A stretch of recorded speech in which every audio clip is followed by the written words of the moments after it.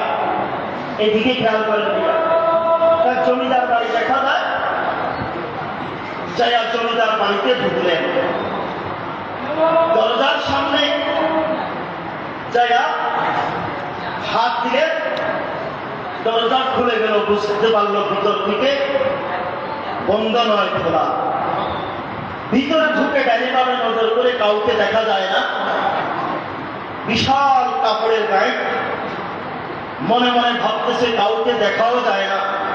যেই পরিমাণ কাপড় দেখা যায়, এগুলা যদি নিতে পারি তাহলে মোটামুটি ভাবে লম্বা সময় আমার আর চুরি করা লাগবে না। এই জন্য এক হাত তো নয়, দাঁতে আর হাতে অনেক কষ্ট করে বাঁধছে। বাইন্দা এখন উঠাইতে পারতেছে না। ঠিক এই মুহূর্তে ভিতর থেকে একজন আগুন আসলেন। আসার সাথে সাথে ইবনে সাবা ভয় পাইয়া গেছে। সর্বনাশ, বাড়ির মালিক মনে চলে আসছে। তোর দিকে দিকে এই ঠিক এই মুহূর্তে বললেন, ভয় পাওয়ার কোনো কারণ নাই, এখানে আমি ছাড়া আর কেউ থাকে না। কাছে আসলে আয়সা দেখে হাঁপাইতেছে, বলল, তুমি তো হাঁপাইতেছ, দাঁড়াও দেখি তোমার জন্য কোনো খাবারের ব্যবস্থা করতে পারে কিনা। ভিতরে গেলেন, ইবনে সাবা চিন্তায় পড়ে গেলেন, লোকটা কি বাড়ির মালিক নাকি আমার মতো চোর? বাড়ির মালিক হইলে তো আমাকে ধরবে, আবার চোর হইলে সে কই দিল, থাকবে না, চলে যাবে। এইদিকে কাপড়ের গাইডের জন্য মায়া এত কষ্ট করি বাঁচছে। চিন্তা করতে করতে দেখে লোকটা এক পেয়ালা দুধ দেয় না, ইবনে সাবাতের সামনে হাজির। ইবনে সাবাতকে বললেন, ধরো এই পেয়ালা দুধ পান করো, তুমি ক্লান্ত হয়ে গেছো, ক্লান্তি দূর হবে। ইবনে সাবাত এই এক পেয়ালা দুধ এক টানে পান করলেন। করার পরে বলল, তুমি যত কিছুই বলো, আজকে আমার এখান থেকে তোমাকে ভাগ দেওয়া হবে না। বললো, আমাকে ভাগ দিতে হবে না, তোমার সাথে কি সহযোগিতা করা লাগবে, কোথায় দিয়ে আসতে হবে বলো। বোঝা বহন করার অভ্যাস তার ছিল না। এরপরও তার বোঝা নিয়া যাইতে যাইতে জঙ্গলের ভিতরে যাইয়া ঢুকছেন, রাইখা দিয়া চলে যাইতেছেন। ইবনে সাবাত বলল, কই যাও, তুমি ভাগ নিবা না? বলল, না, ভাগ নেওয়ার প্রয়োজন নাই, এটা তুমি নাও। বলল, তাহলে কি এই বাড়ির মালিক তুমি? বলল, হ্যাঁ, এই গরিবালয় আমি। আমার ভাইরা, ইবনে সাবাত যখন শুনতে পেলেন এই লোকটা এই বাড়ির মালিক, সঙ্গে সঙ্গে চিন্তায় পড়ে গেলেন, ভাই এটা কি মানুষ নাকি ফেরেশতা? বাড়ির মালিক আবার ডাকাইতের সহযোগিতা করে কেমনে? এই জন্য মায়ের দিকে কোনো খেয়াল নাই।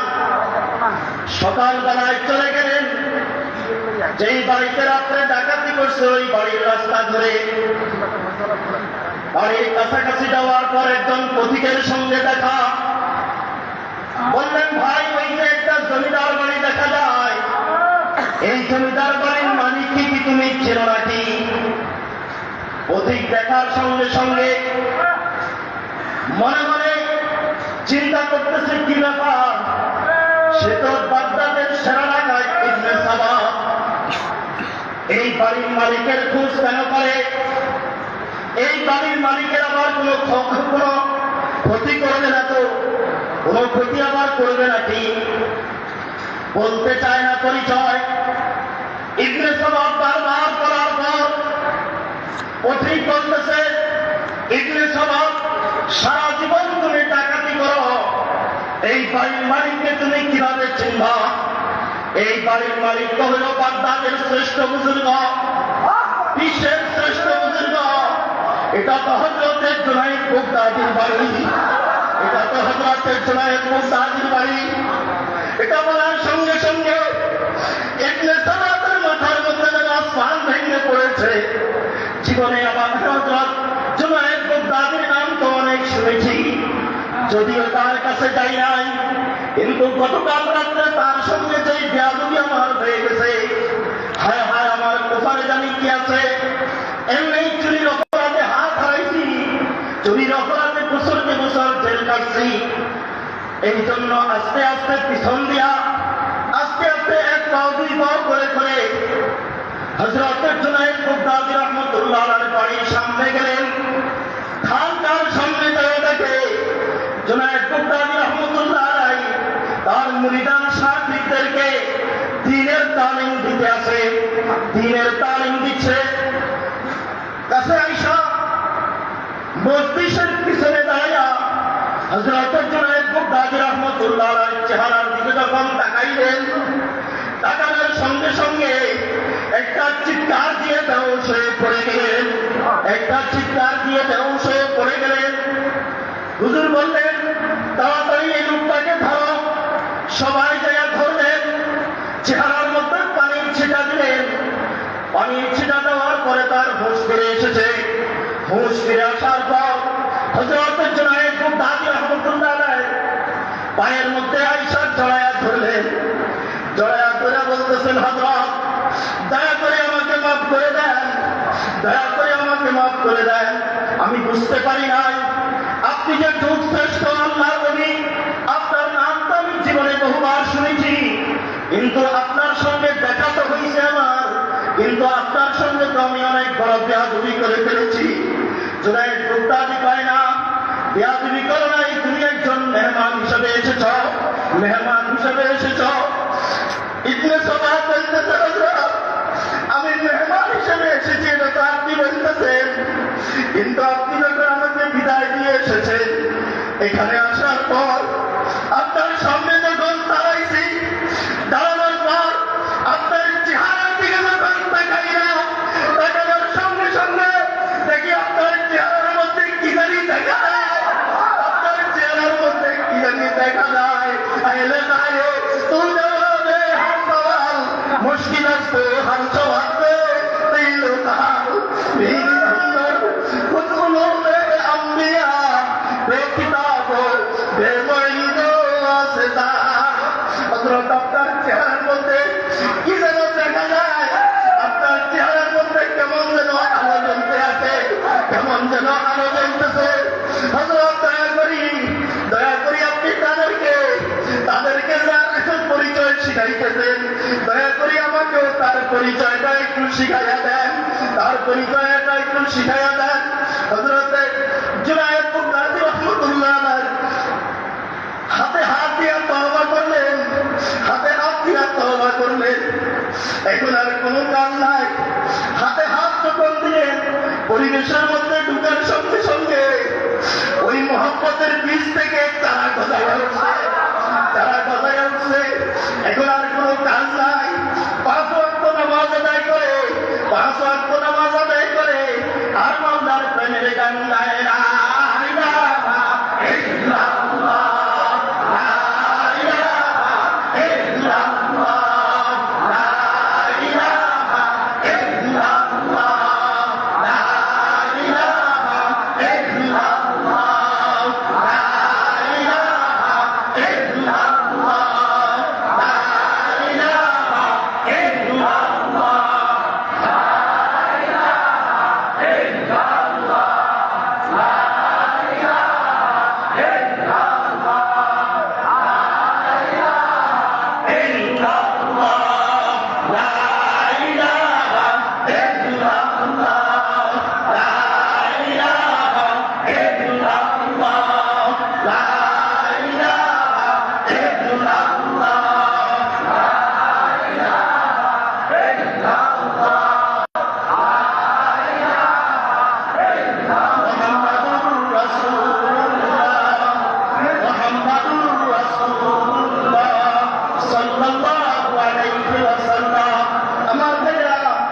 যেই মানুষটা ছিল বাগদাদের শ্রেষ্ঠ ডাকাত, বাগদাদের শ্রেষ্ঠ ডাকাত, এই মানুষটা এখন আল্লাহর রাস্তায় মেহনত করতে করতে করতে করতে অবস্থায় এমন হইছে মহব্বতের বীজ গজায়া যখন উঠছে মোহাম্মতের চারা থেকে এখন ঢাল গজাইছে, ঢাল গজানোর পরে এটার মধ্যে ফুল ধরছে, ফল ধরছে, ফুল ধরছে, ফল ধরছে।